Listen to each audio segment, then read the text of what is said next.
But ito, meeting kami, sila nag-request ng meeting, dalawa, nung isa pang Crocs sa District 2. O, kasi mukha rin buhaya yun eh.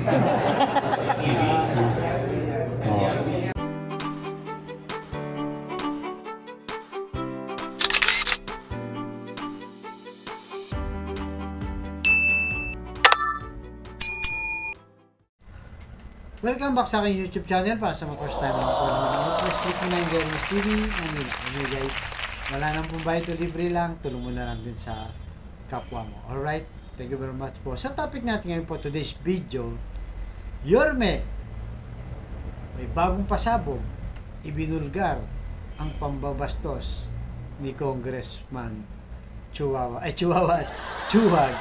Diba? Ganun pala guys ang nangyari sa kanila.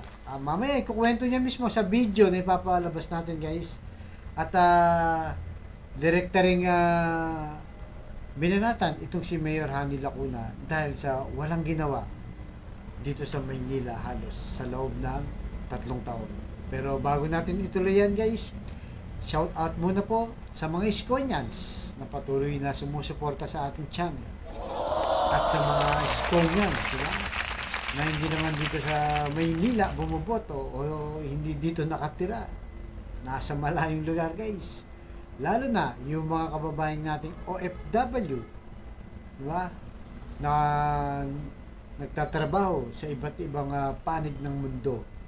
Maraming salamat po sa inyong walang sawang suporta sa inyong lahat. Diba? Ang dalangin ko ay nasa mabuti kayong kalagayan. So mabuhay po kayo lahat dyan, mga OFW na Iskonian, at dito sa Maynila at hindi dito sa Maynila. So maraming salamat po sa inyong lahat. So yun na nga guys, itong video ni papalabas natin talaga ng mga, pag nakinig ka kay Yorme guys, kahit gaano pa yung katagal, 100% guys, hindi ka maiinip at talagang may mapupulot yung araw. At talagang nirentok guys, yung mga dati niyang kasamaan kung ano talaga ang ginawa sa kanya at bakit niya ito sila tinalikuran. Dahil siyempre alam naman natin ang dahilan, yung dahil ang taong bayan ang sumisigaw na bumalik ka na Yorme, diba? Na kung saan sinabi nito si Joel Chua at itong si Mayor Hani Lacuna na pinagtaksilan daw sila ni Yorme. So dito sa video na to malalaman nyo kung ano nga ba talaga ang tunay na nangyari sa kanilang grupo, di ba? Alam naman natin guys na matagal talaga siya magkakasama yung mga yan para magkakapatid na. Sino mag-aakala na ahantong dito? Pero sabi nga ni Yorme, kahit kakampi ko kayo, aawayin ko kayo, basta ang kapakanan ng taong bayan ay siyang manguna. Di ba? Yan ang maganda kay Yorme guys. Kaya talagang salagin yung mga kakampi niya sa politiko dahil tama naman siya. Ang nagluklok ang taong bayan, kaya ang utang na loob ay dapat sa taong bayan, hindi sa politiko. So alright guys, narito na, medyo mahaba to para at least mapanood nyo na kagad. Hanggang dito na nabulol pa ako guys. Hanggang dito na lamang po, abangan nyo susunod kong vlog.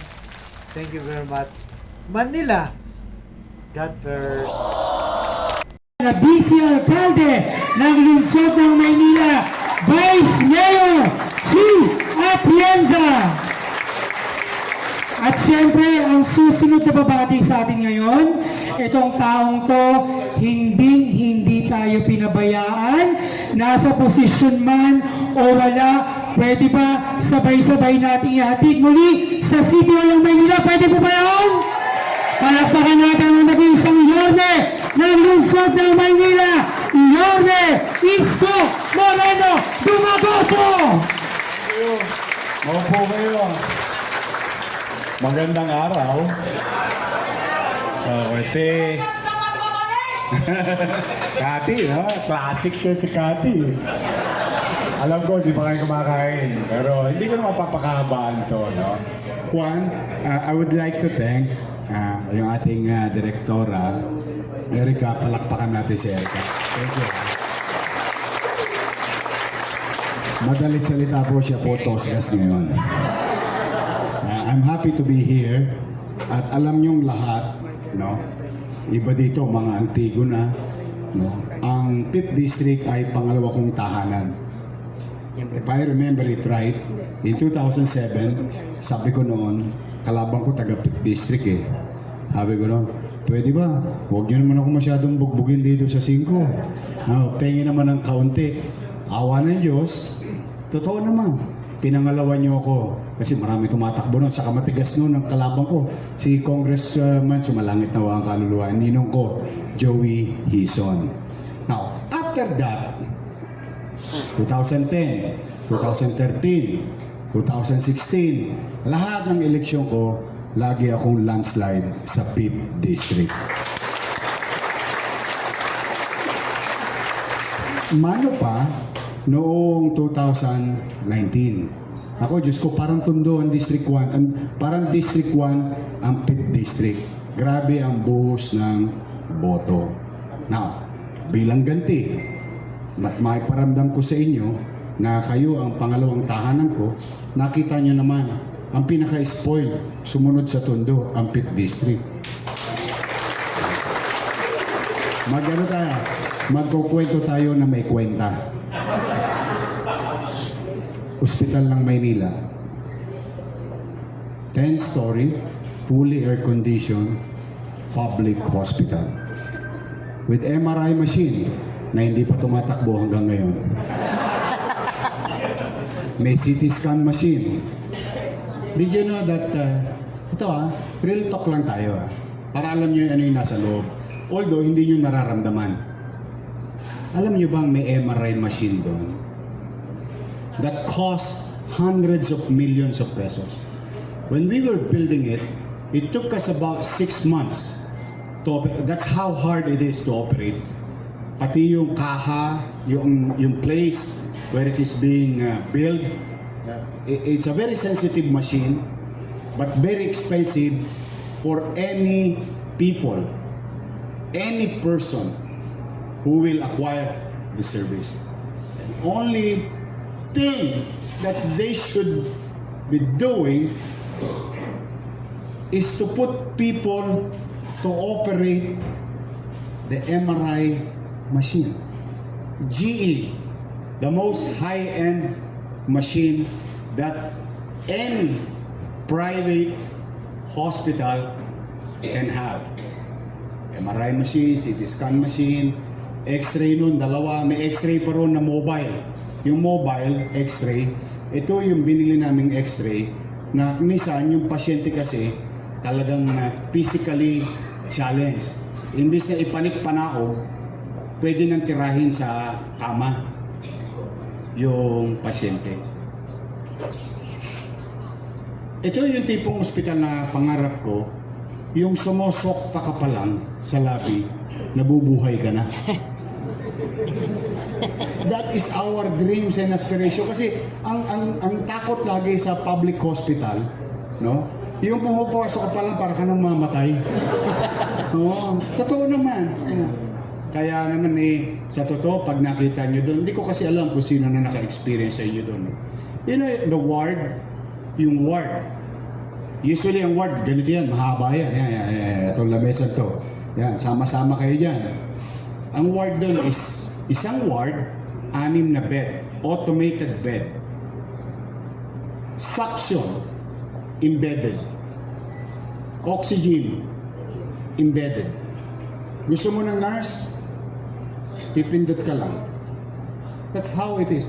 You know, I can discuss you thoroughly inside the hospital because when we created it, I created it personally. Lahat ng natikman ng mga mayayaman at nakakagaang sa buhay sa isang pribadong isang ospital ay matikman ng ordinaryong batang Maynila. The irony of all these things, I hope they can operate it now. Pareho pa naman silang doktor. Sad to say. I just came from Baseco, yung tinayong ospital doon. O 3 taon na hindi pa nila ino-operate. So, sa 5th District pa lang, 2 kalahating ospital lang naitayo. And I will remind you, ano yung kalahati? Naalala niyo yung COVID hospital sa Luneta? Yes. During the pandemic na nagamit ng mga tao. So, ospital. Manila Science. Oh, parang Lasal. Kita, pasyalan ninyo yung Manila Science. Pedro Hill Residence, kila Pepot. Oh, hanggang ngayon hindi pa pinamimigay. I don't know why. Tapos na ba? Tingnan nyo kung tapos na.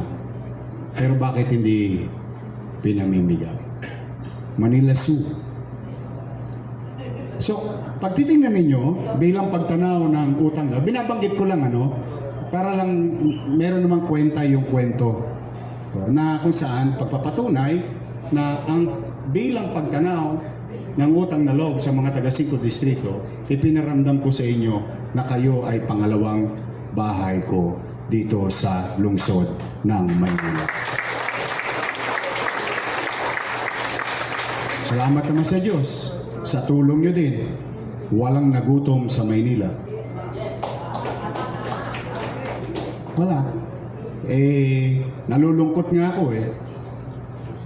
Nalulungkot lang ako dahil akala ko magsasabi na lang sila ng bagay na nagawa nila for the past 3 years. In fact, I was expecting yesterday, yun din ang sasabihin nila. Ano ang nagawa ko sa 3 taon? At ano ang gagawin ko sa 3 taon? Usually, yun ang sinasabi sa mga convention. Di ba? Hindi. Parang galit na galit sa akin. Hindi ko maintindihan Nanggagalaiti lahat yung mga crooks doon. Nanggagalaiti. Lahat sila parang mapapatid lahat ng ugat sa leeg, sa kakasigaw ng bagay ng paninira. Paninira. Ano yung paninira? Let's face these facts. Para maliwanag din naman sa inyo. And hopefully someday tulungan nyo kami. Pero bago yon, para maliwanag sa totoo naman, kailan ba ako nagpubli na umutang tayo? Hindi ko may tinago yun Umutang tayo dahil may pandemya. Yung national government, trillion ng inutang Ito, i-google nyo, Amerika, $1 billion. Singapore, Japan, everybody during the pandemic. But ang uniqueness ng Manila, habang nagkukumahog yung Metro Manila o yung buong bansa, ang Maynila, petiks-petiks lang. Bakit? Nakahanda kami. Hinanda na namin Walang nagutom sa lungsod ng Maynila. Nakatawid tayo. Now, let's go back to the utang. Mali ba yun? Mali daw Hindi, sakyan muna natin. Hindi, sakyan natin. Mali pala. Pare, mali pala. Bakit yung inaprubahan? Kasama ko kayo nag-approve nun Tama ba? So, kung mali yung ginawa ko, may kasalanan din kayo sa tao. Damay-damay na tayo rito. Hindi ko naman yung ma-aproba, hindi ko naman yung magagamit kung di nyo inaprobahan. Yun ang katotohanan. Bakit nung araw puro palakpak? Ngayon puro piyok. That's the sad part. He never heard me. Never nyo pa ako naringgan ng paninira sa kanila. Sa akin, simple lang. Hayaan ko ang taong bayan na maghusga.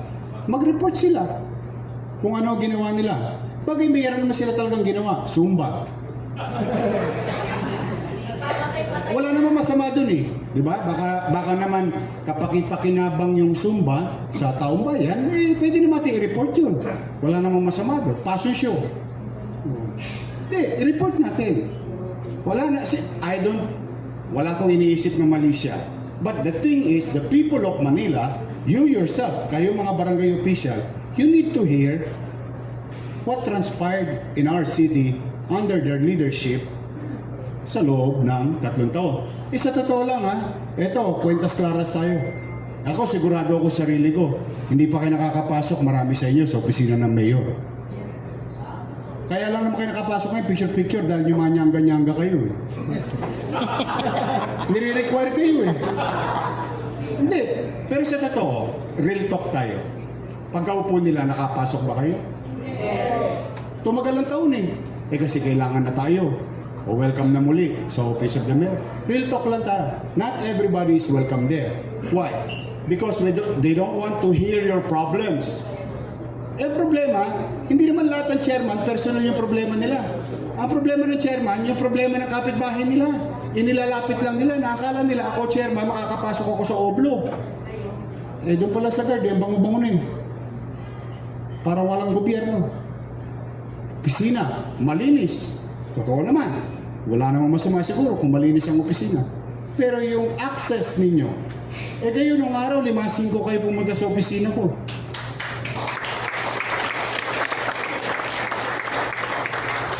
I mean, ano lang tayo, no? Really, kasi malapit na eh. Eh kapo, puro panira, sakit sa tenga. Talaga sabi ko. Alam mo, kinakagulat ko, hindi ko sila nakitang ganyan.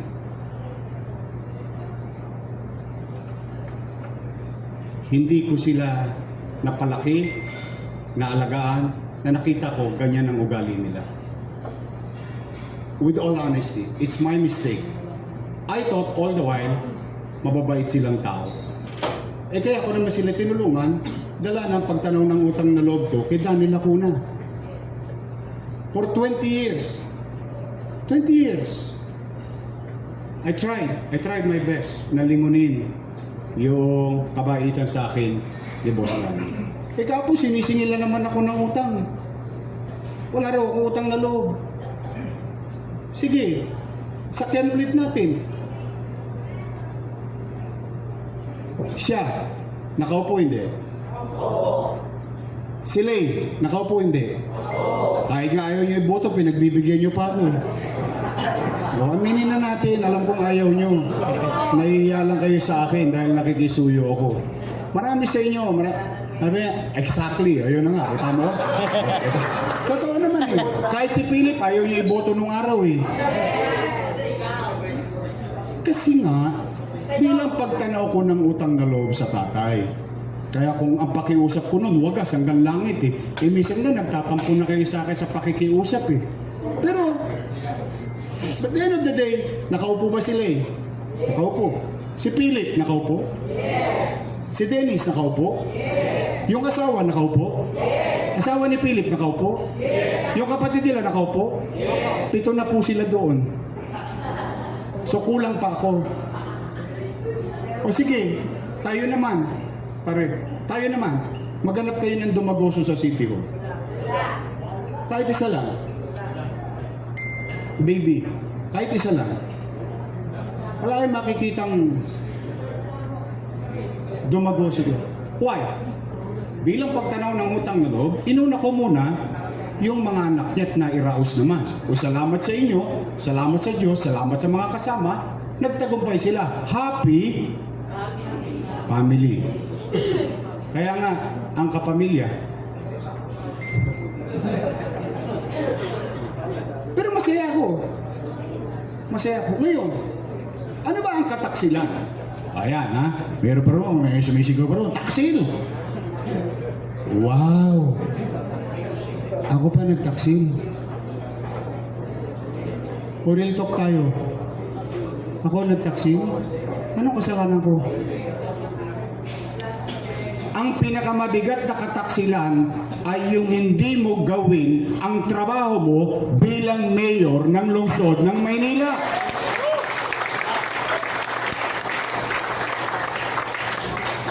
Ano yun? Magbibigay-bigyan ako sa taong bayan na tumulong sa akin,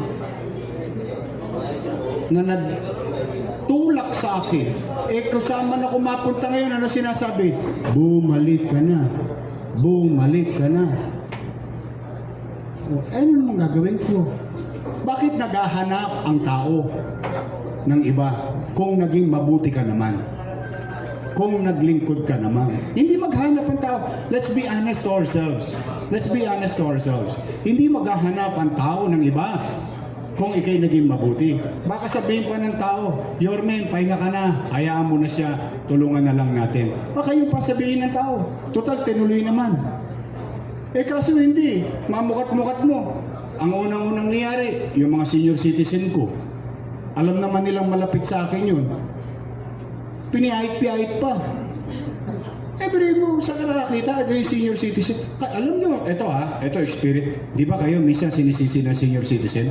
Chairman naman, tinira mo pa yung maling anda eh. Oh, bakit? Kasi hindi nakuha nung araw ng payout. Forfeited na. Nasanay sa akin na senior, nakuha mo hindi, makukuha mo sa susunod. Di ba? Botante ka hindi, basta senior citizen ka, maliligtas ka. Magtatamasa ka. Tama, mali. Ngayon, pati hindi na botante, hindi na rin kasali. Hindi ba masakit yun? Ano yun? Como ako nakahirati sa karamdaman, wala na akong bilang sa boto, wala na akong matatamasa sa gobyerno. Uy, tatanda din kayo. Sa totoo lang. Nalulungkot ako. Ngayon may pa-online pa kayo sa cell center, sa social ninyo. Kasi sinita ko. Kung walang tatakbo, malamang. Hindi, let's be honest, kung walang lalaban, tuloy-tuloy pa rin yun. Tama, mali. Kaya sa akin lang ako naman basta wala silang maririnig sa aking masamang salita. Kahit halos ipako nila ako sa krus. Okay lang yun. And I will never be ashamed of what I did nung panahon ng pandemic. Sinabi ko sa inyo yan, lagi yan, kwentas klaras sa Facebook ko, sa Capital Report. Sinabi ko pa, pag wala na tayong mabebenta, pag wala na tayong mautangan, itong rilong to, isasalya ko to kay Tambunting. Makaraos lang tayo. Well, simply because, ito na, okay, Chairman. Nung pandemya, first quarter, sa totoo, marami sa inyo bumali na hanggang last quarter eh. Tinodas nyo na ng first quarter para maitawid nyo yung tao eh. Tama, mali. Pero ginawa nyo na paraan. Makatawid yung mga kapitbahay ninyo. Ganon din tayo. We don't complain. We don't point fingers. No? We took the responsibility. Pagkahalalan, pag ganyan-ganyan tayo ng muscle, sagot ko kayong lahat, bla bla bla, bla bla bla. Pero ito na ang katotohanan. Sino mag-aakala ng pandemya? Wala naman silang binabato, puro utang. Hindi yun naman pera yan eh. Reklamo kayo na reklamo. Pero naman taong bayan, napakinabangan ba ng taong bayan? Ngayon, kung yan ang problema, ayaw nyo magbayad ng utang, umalis kayo dyan, ako magbabayad ng utang.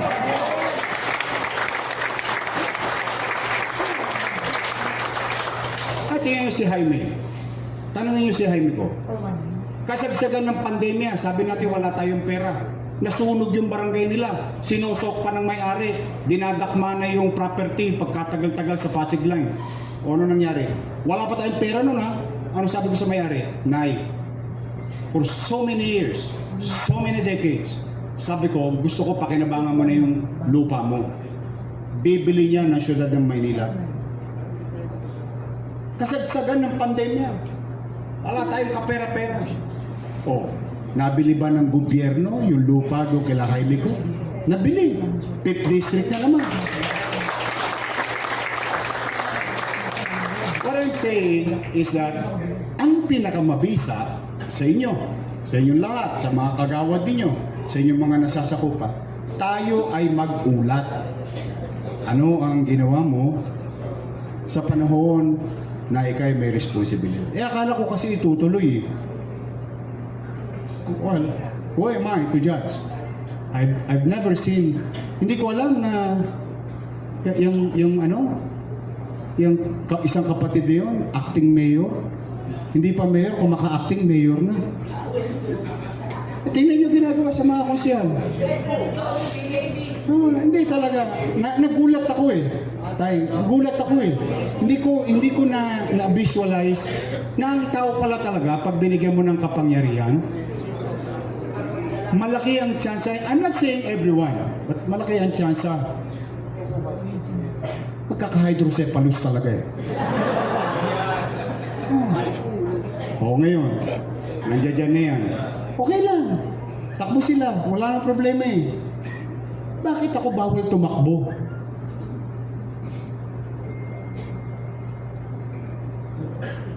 sa totoo, alam nyo yung numero? Real talk ha?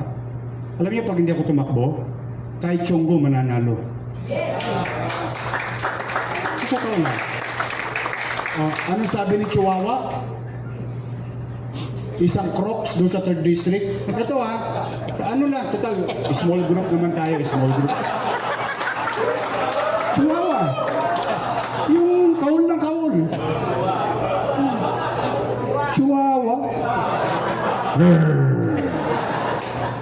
Hindi, ano sabi niya? Ito sa meeting kami. Sa meeting kami. Hindi naman nila dininay tanungin niyo sila Mon. Pinagmamalaki pa nga niya ang ginawa niya yung sa akin Ito yung kusyal na yon. Pinatakbo namin kusyal, nanalo. Kusyal, nanalo. Kusyal, nanalo. Natapos ang term, naging department head. Yung kapatid, pinatakbo namin kusyal, nanalo. Isang term pala, pinabalik namin siya. Nanalo kusyal. Yung kapatid, ginawa akong department head. Tapos sumunod na term, pinatakbo namin congressman. Yung congressman na siya. Siya yung nagsabing, we were betrayed.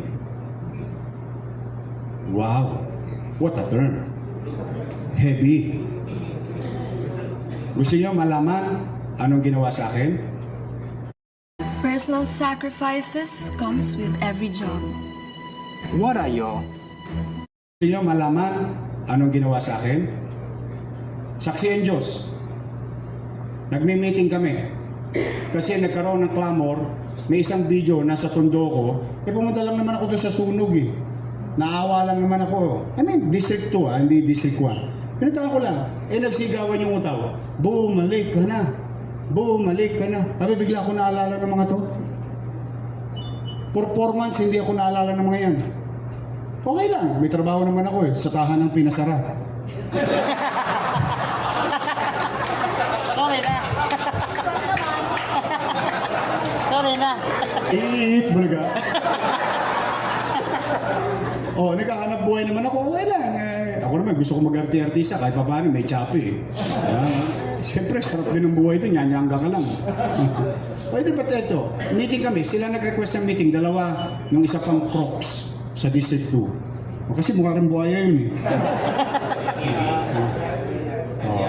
Ito Ito itsura.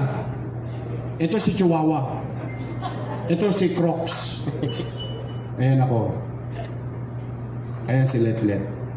BGC meeting. Para lang magka-idea kayo how painful it is. So that you will know. And I told this to ate. And I hope hindi niya ito maranasan sa buhay niya. Tumayo ito, nagwawala. Sabi niya, di baling matalo na kami sa iba, huwag lang sa'yo. Ay, wala. Yes. Hindi mo makakain, Toots. Kasi, Hindi mo makakain. That's how they treated me. Ngayon nagpapaawa-awa sila sa inyo. Pahinga na ako Masaya na ako nandiyan sila Kaya lang binibigyan ko sila ng numero. Sabi ko, galingan ninyo. Kasi totohanin ninyo yung ginagawa ninyo. Hindi beauty contest ang pagpapatakbo ng lungsod ng Maynila. Baka kala nyo kayo natutuwa sa sarili ninyo, naka-trahe de boda kayo, natutuwa mga taga Maynila. Malayo sa bituka yan. Sinasabihan ko, pinapangaralan ko. Bakit? Mga kinakapatid ko yun sila itong mga nakadikit malapit sila sa kusina. Dinuro-duro ako. At tigas ng ulo mo!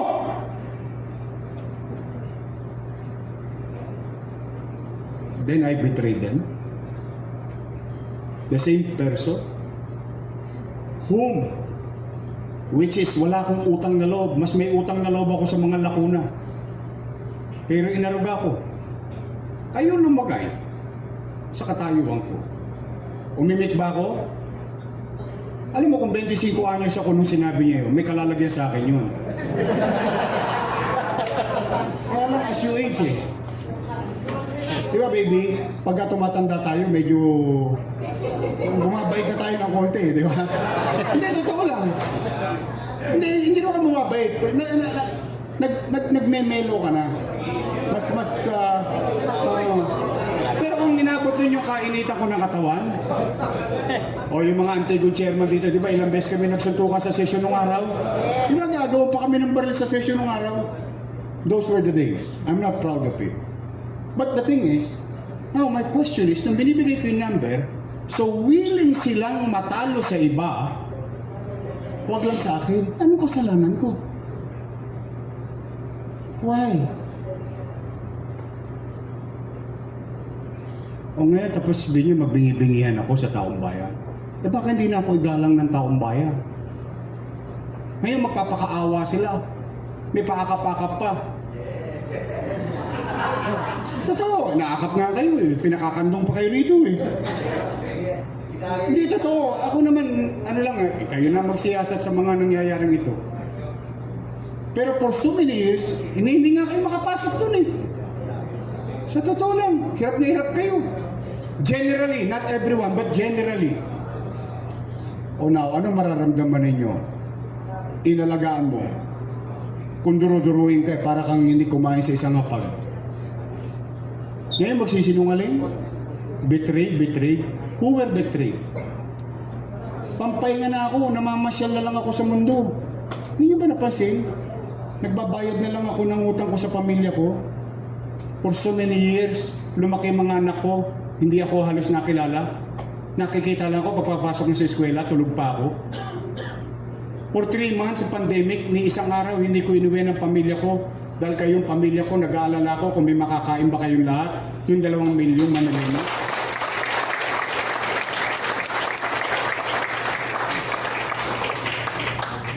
Real talk lang.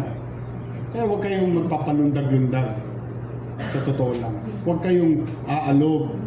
No? Kasi ito, nagbabait-baitan na naman itong mga to.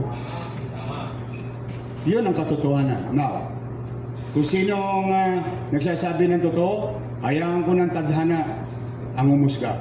Kung totoo ba yung kwento na yun. Tayo ang lumagay sa katayuan. Nagsisigaw ang tao. Naghahanap ng leader na magmamalasakit sa kanya. O yung leader na alam niya nagmalasakit sa kanya, gusto niyang bumalik. Ngayon, masama na yung leader na yun. Tanong, pinagkaitan ko ba sila ng pagkakataon? Hindi. Pinagdamutan ko ba sila? Hindi. Lagi silang kasama. Panay palakpak nila sa likod ko nung araw. Dinisplay pa nila sa Quirino Avenue lahat ang ginawa natin. Nung tumatakbo ko, nilanus lahat. Hindi.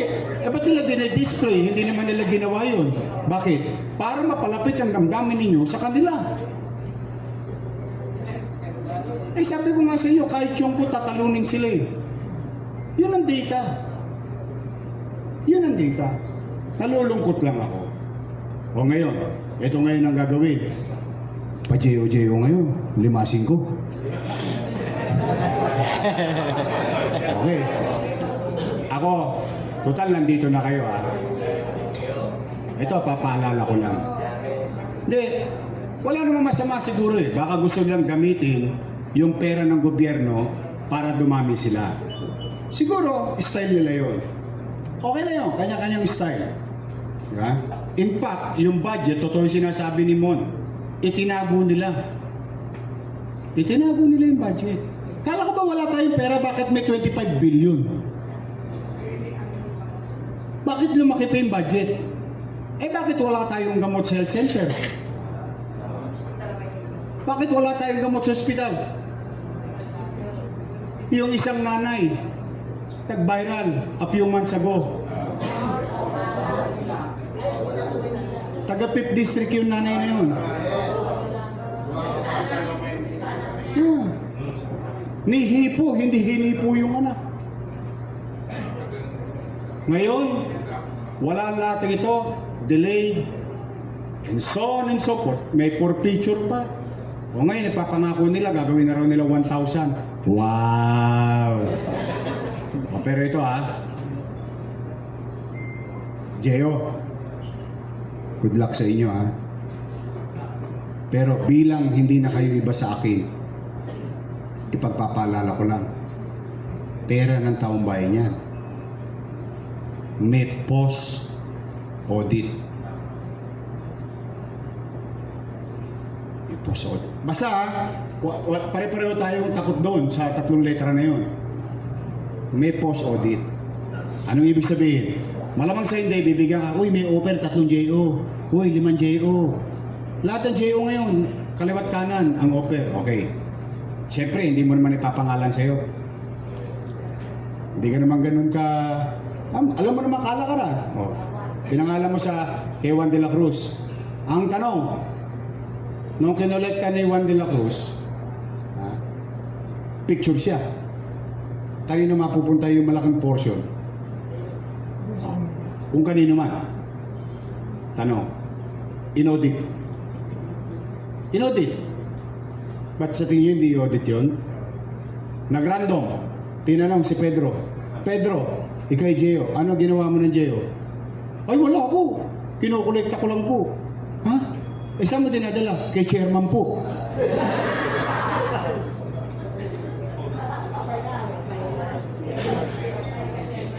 Tanong, hindi, Yorme, sagot namin yung tao namin.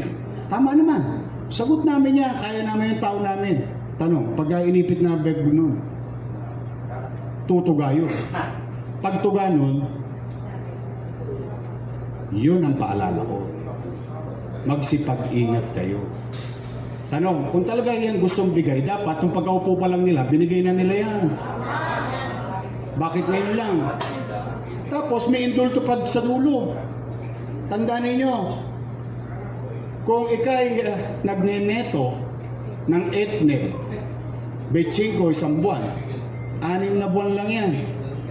Ang acceptance fee, minimum, attorney di pa amin. So, umamin ka na lang para madali.